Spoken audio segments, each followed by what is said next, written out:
जय श्री कृष्ण दोस्तों, मैं मोनिका तिवारी स्वागत करती हूँ आप सब लोगों का एक बार फिर से मेरे YouTube चैनल पर। दोस्तों, महाभारत के युद्ध के बारे में कौन नहीं जानता। संपूर्ण विश्व को ज्ञात है कि भारत को युगों पहले आर्यव्रत नाम से जाना जाता था और यहाँ पर एक महासंग्राम हुआ था जिसे महाभारत कहा गया। और भारत में तो शायद ही कोई ऐसा होगा जिसे महाभारत के युद्ध के बारे में ना पता हो, और हम सबको उस युद्ध का परिणाम भी पता है। कौरव और पांडवों के बीच में ये युद्ध हुआ था। कौरव 100 भाई थे और संपूर्ण राजवंश और राजवंश की सेना सब के सब कौरवों के साथ थे, और पांडव सिर्फ 5 और उनके सारथी श्री कृष्ण। कौरवों की इतनी बड़ी सेना होने के बाद भी वे हार गए थे, और पांडव इतने कम होने के बाद भी वे जीत गए थे, क्योंकि हम सबको पता है अधर्म को धर्म के आगे पराजित होना ही पड़ता है, और असत्य को सत्य के आगे आज नहीं तो कल झुकना ही पड़ेगा। और जिसके साथ सृष्टि के पालनकर्ता भगवान श्री कृष्ण हो, उनको तो कौन ही हरा सकता है। लेकिन महाभारत के इस युद्ध में श्री कृष्ण ने एक लीला रची थी, या यूं कहे कि एक छल किया था, क्योंकि हमारे बांके बिहारी जी तो है ही छलिया। क्या आपको पता है श्री कृष्ण ने क्या छल किया था, कब किया था और किसके साथ छल किया था? तो आइए जानते हैं। दोस्तों, महाभारत का भयंकर युद्ध चल रहा था और लड़ते लड़ते अर्जुन रण क्षेत्र से बहुत दूर निकल चुके थे। अब अर्जुन की अनुपस्थिति में द्रोणाचार्य, जो कि दुर्योधन और अर्जुन दोनों के गुरु थे, लेकिन कौरवों की तरफ से लड़ रहे थे। अब द्रोणाचार्य ने क्या किया कि चक्रव्यूह की रचना कर दी, और चक्रव्यूह भेदना सिर्फ अर्जुन को आता था, लेकिन अर्जुन अनुपस्थित थे। इसलिए अर्जुन पुत्र अभिमन्यु चक्रव्यूह को भेदने के लिए उसके अंदर घुस गए। अभिमन्यु ने चक्रव्यूह के 6 चरण तो पार कर लिए, लेकिन 7वें चरण में दुर्योधन, जयद्रथ आदि 7 महारथियों ने अभिमन्यु को घेर लिया। जयद्रथ ने निहत्थे अभिमन्यु पर जोरदार प्रहार किया, और अभिमन्यु उस प्रहार को झेल नहीं पाया और वीर गति को प्राप्त हो गया। अब अपने प्रिय पुत्र अभिमन्यु की मृत्यु का समाचार सुनकर अर्जुन क्रोधित हो गया, और उसने उसी क्षण प्रतिज्ञा की कि यदि दूसरे दिन सूर्यास्त से पहले अगर उसने जयद्रथ का वध नहीं किया तो वह आत्मदाह कर लेगा। अब जयद्रथ भयभीत हो गया, क्योंकि उसे अर्जुन की प्रतिज्ञा के बारे में पता चल चुका था, और भयभीत होकर वह दुर्योधन के पास पहुंचा और अर्जुन की प्रतिज्ञा के बारे में बताया। अब दुर्योधन को कौन नहीं जानता, वो तो था ही क्रूर। उसने जयद्रथ का भय दूर करते हुए कहा कि तुम चिंता मत करो मित्र, हम सब तुम्हारे साथ हैं। मैं संपूर्ण कौरव सेना को तुम्हारी रक्षा में लगा दूंगा, लेकिन अर्जुन तुम तक नहीं पहुंच पाएगा, और सूर्यास्त होने के बाद उसे आत्मदाह करना ही पड़ेगा। दूसरे दिन युद्ध शुरू हुआ। अब अर्जुन की आंखें अपने लक्ष्य यानी कि जयद्रथ को ढूंढ रही थी, लेकिन जयद्रथ कहीं नहीं दिखा। धीरे धीरे दिन ढलने लगा।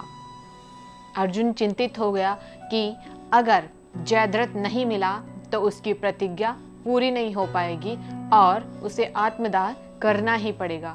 अर्जुन को चिंतित देखकर श्री कृष्ण बोले कि पार्थ, समय गुजर रहा है और जयद्रथ को दुर्योधन की सेना ने रक्षा कवच में घेर रखा है, तो तुम धीरे धीरे उस रक्षा कवच को तोड़ते हुए जयद्रथ की तरफ आगे बढ़ो।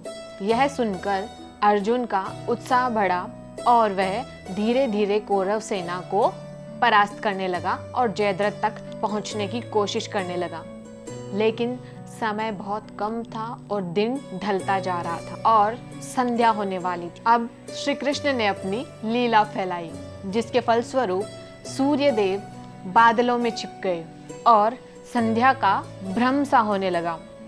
अब संध्या का भ्रम हुआ तो कौरव सेना को और दुर्योधन और जयद्रथ को लगा कि अब तो संध्या हो चुकी है और अब अर्जुन को आत्मदाह करना ही पड़ेगा। ऐसा सोचकर जयद्रथ और दुर्योधन खुशी से उछल पड़े और अर्जुन को आत्मदाह करता देखने के लिए जयद्रथ रक्षा कवच से बाहर आकर जोर जोर से हंसने लगे।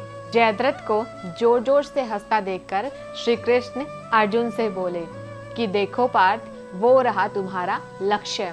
जल्दी से अपनी प्रतिज्ञा पूरी करो क्योंकि संध्या होने में अभी ज्यादा देर नहीं रही और देखो दिन ढलने वाला है।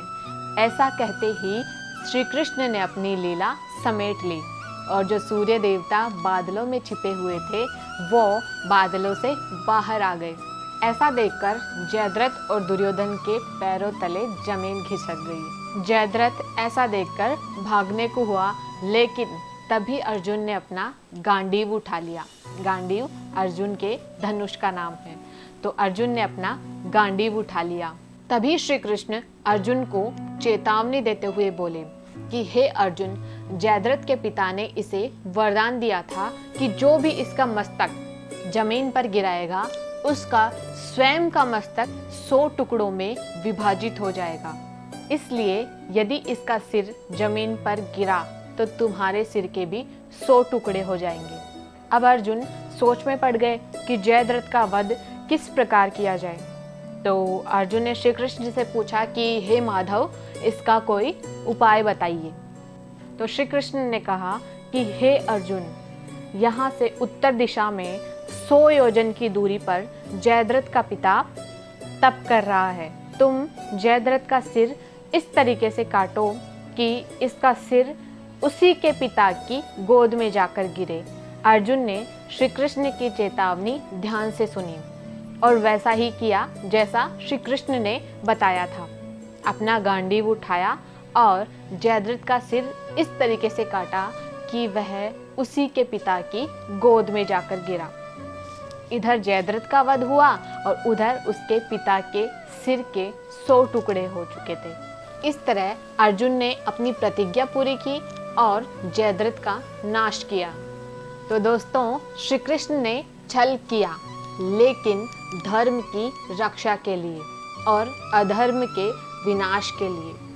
श्री कृष्ण ने अर्जुन का और पांडवों का साथ दिया क्योंकि उन्हें पता था कि पांडव सही हैं। So moral of the story is, अगर आप सही हैं तो ईश्वर स्वयं आपका साथ देते हैं और विजयी होने में आपकी मदद करते हैं। लेकिन यदि आप गलत हैं तो ईश्वर स्वयं आपके विरुद्ध खड़े होते हैं और आपको दंड देते हैं। सो दोस्तों, अगर आपको ये कहानी अच्छी लगी हो तो वीडियो को लाइक कर दें, शेयर कर दें और ऐसी ही बहुत सारी इंटरेस्टिंग स्टोरीज जानने के लिए मेरे चैनल को सब्सक्राइब कर दें। मिलते हैं नेक्स्ट वीडियो में एक नई स्टोरी के साथ। तब तक के लिए जय श्री कृष्णा, जय माता दी। और हाँ, कमेंट बॉक्स में जय श्री कृष्णा लिखना मत भूलना। धन्यवाद।